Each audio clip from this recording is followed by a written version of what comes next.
IPL এমন একটা game, এখানে যদি তুমি মোমেন্টাম হারিয়ে ফেলো, সেই মোমেন্টাম থেকে বেরিয়ে আসা, সেই মোমেন্টাম আবার নতুন ভাবে তৈরি করা, এটা কিন্তু খুব কম টিমরা পারে।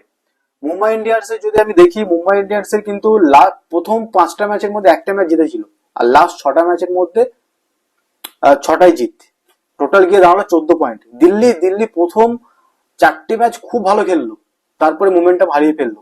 এই যে সেকেন্ড হাফে যে টিম মোমেন্টাম হারিয়ে ফেলে, সেই টিম কোয়ালিফাই করতে পারে না। কারণ আমরা বড় বড় আইপিএল সিজন দেখেছি, বড় বড় টিম 12 পয়েন্টে গিয়ে আটকে গেছে, প্রথম 4টে জিতছে, লাস্টে এসে 9টার মধ্যে 4টে জিততে পারছে না।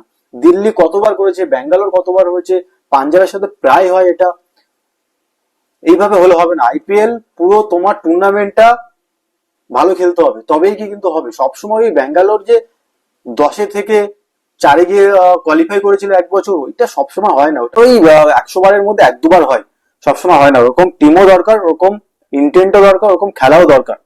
কিন্তু যে 4টে টিম বেরিয়ে গেল, লখনৌ মেবি চলে যাবে বা বাড়িতে, হায়দ্রাবাদ তো আজ শেষ হয়ে গেল তার, রাজস্থান চলে গেল, চেন্নাই চলে গেল, প্লাস আর কার নাম বাকি থাকলো, এই কজন বেরিয়ে গেল। লখনৌ প্রথমে বলেছিলাম লখনৌ কোয়ালিফাই করবে না, কারণ টিমটার মধ্যে শুধু ব্যাটিং আছে, আর কিছু নেই।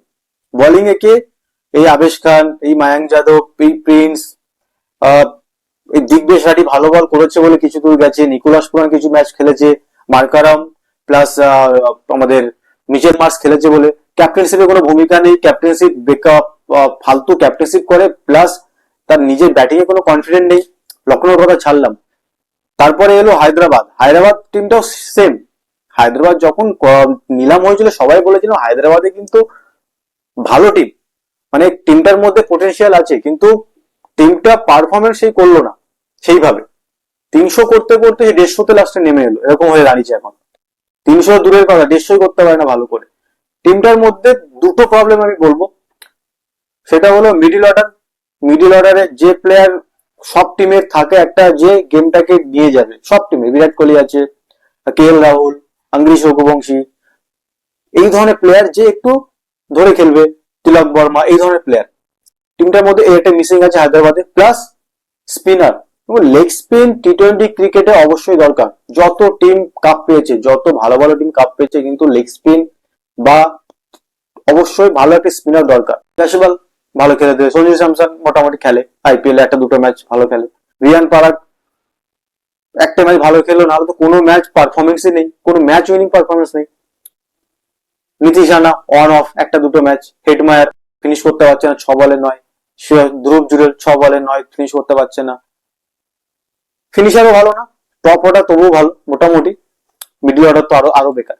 এই কারণে টিমটা বেরিয়ে গেল। স্পিনার, বিদেশি স্পিনার নিয়ে এসেছিল শ্রীলঙ্কা থেকে, হাসারাঙ্গার, টিকছে না, এখানেও তো বেরিয়ে গেল।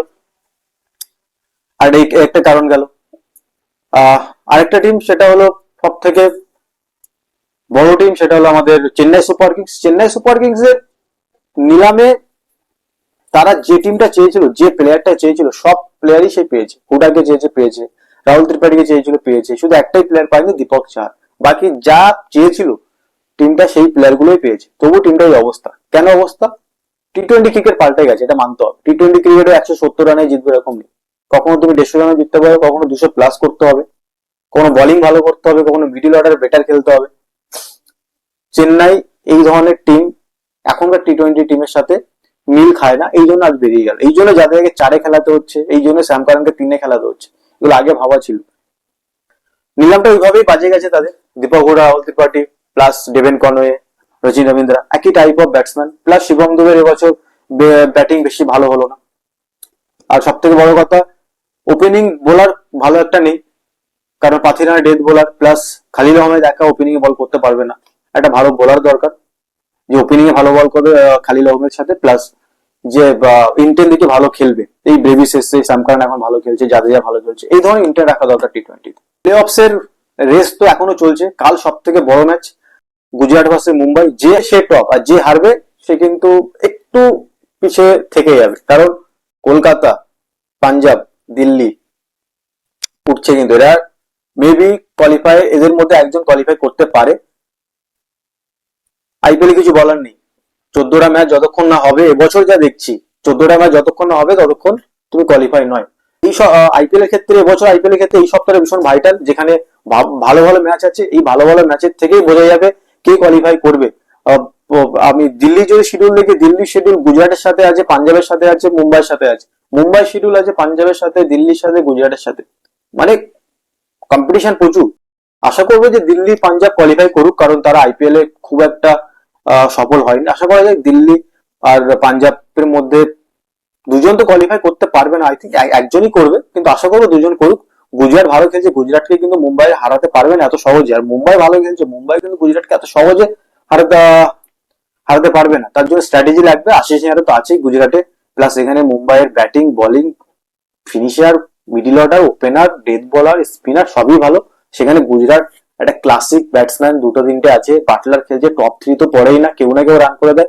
স্ট্র্যাটেজি খুব ভালো আশিস নেহরা। আশা করি কালকের ম্যাচটা খুব ভালো হবে।